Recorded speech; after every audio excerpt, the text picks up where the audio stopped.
सीताराम सीताराम सीताराम सीताराम।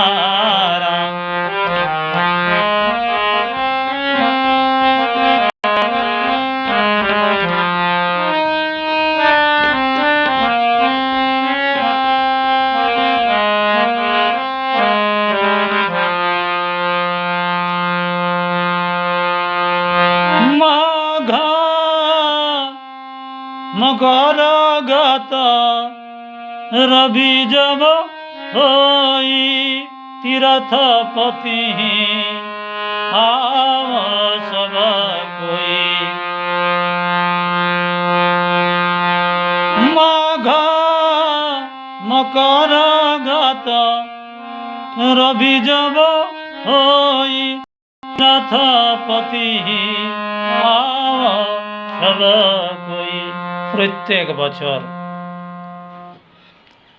সূর্য যখন মকর রাশিতে প্রবেশ করে তখন প্রয়াগ তীর্থে স্নানের মেলা লাগে। যত মুনি ঋষি সবাই সেই সময় প্রয়াগ তীর্থে যান আর ওখানে স্নানের পুণ্য ভোগ করেন। ত্রিবেণী দরস পরশ মজ্জনুপান দর্শন করে স্নান করে পান করে স্পর্শ করে পুণ্য লাভ করেন। সেখানে সাধন ভজন হয়, ভগবানের কথা হয়। আর তারপরে কি করেন,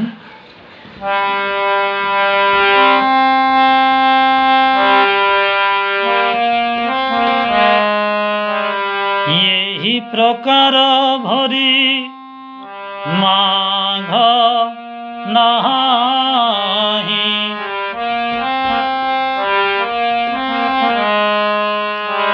এই প্রকার ভরি মাঘ নাহি।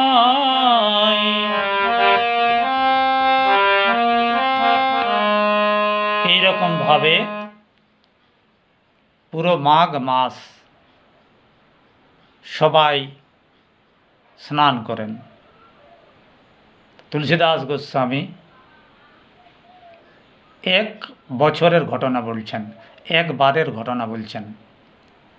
আর ওই ঘটনার থেকেই তুলসীদাসী রামায়ণের আর একটা ঘাটের উৎপত্তি হবে।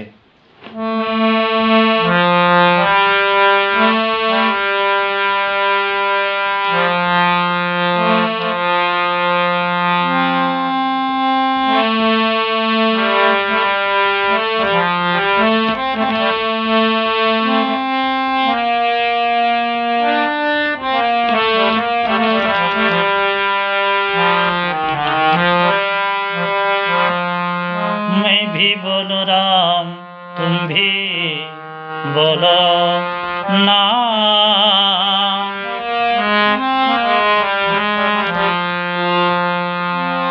ये कबार भरी मकर नहाए सब मुनीष आश्रम सिधारे। जागवलिक मुनि परम विवेकी भरद्वाजरा के पद टेकी सादर चरण सरोज पखारे। अति पुनित सन बैठारे। सब मुनि ऋषिरा निजेर निजेर आश्रमे चले गेलेन। याज्ञवल्क्य मुनिके भरद्वाज मुनि पाए धरे आटकालेन, बोलছেন मुनिवर आपनाके एखन आमी विदाय देब ना। भरद्वाज मुनि प्रयाग तीर्थे थाकेन। प्रयाग तीर्थे ओनार आश्रम आछे, पवित्र आश्रम। सेई आश्रमे याज्ञवल्क्य मुनिके उनि आटकालेन और बोलছেন प्रभु আপনাকে এখন আমি বিদায় দিতে পারবো না। আপনার কাছে আমার প্রশ্ন আছে কিছু, যেটা আমি জানতে চাই। ভরদ্বাজ মুনিকে উনি বসালেন, পূজা করলেন, ভোগ চড়ালেন, প্রসাদ পেলেন। তারপরে ভরদ্বাজ মুনি জিজ্ঞেস করছেন, হে রাম কवन প্রভু पूछहु तो ही,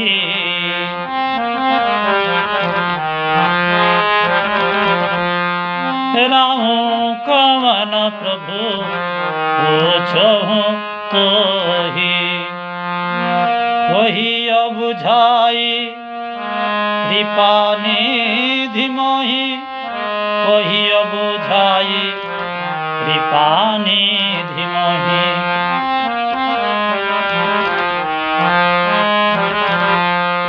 एक रमयब भेष कुम्हारा, तिन्न कर चरित विदित संसारा।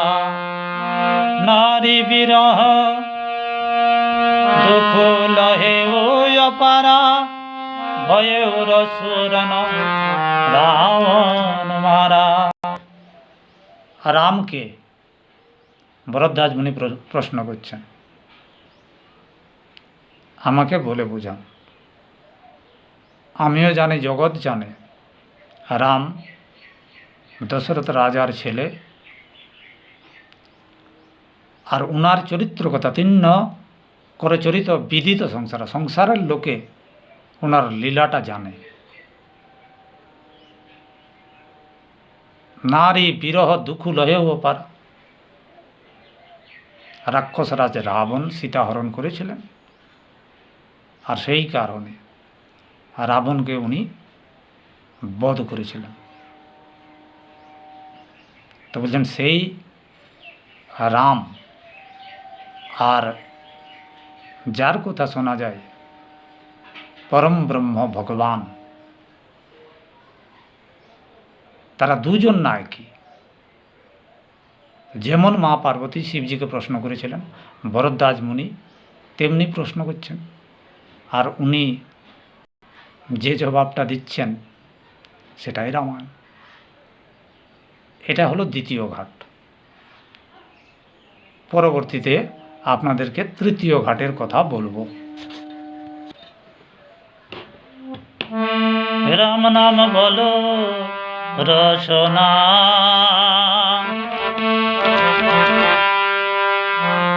রাম নাম বলো রসনা।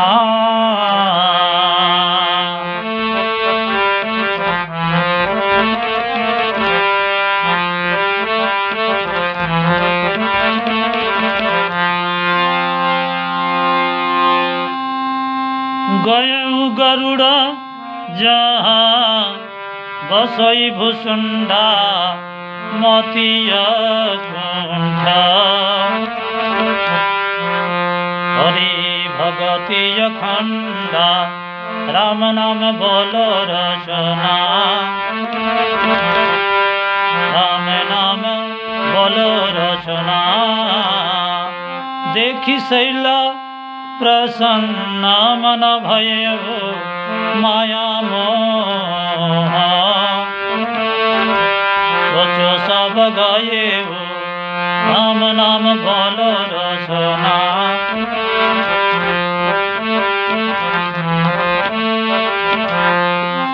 करी तड़ाग मज्जन जलपाना, बटतर गए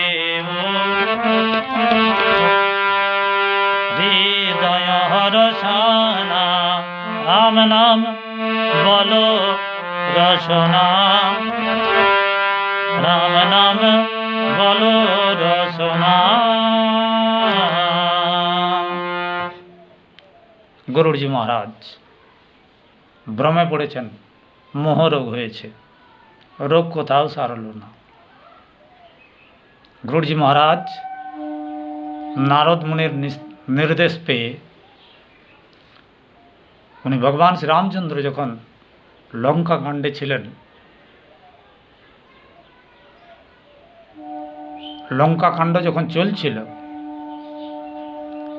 নাগ পাশে রাম লক্ষ্মণ দু ভাই বন্দী আছেন,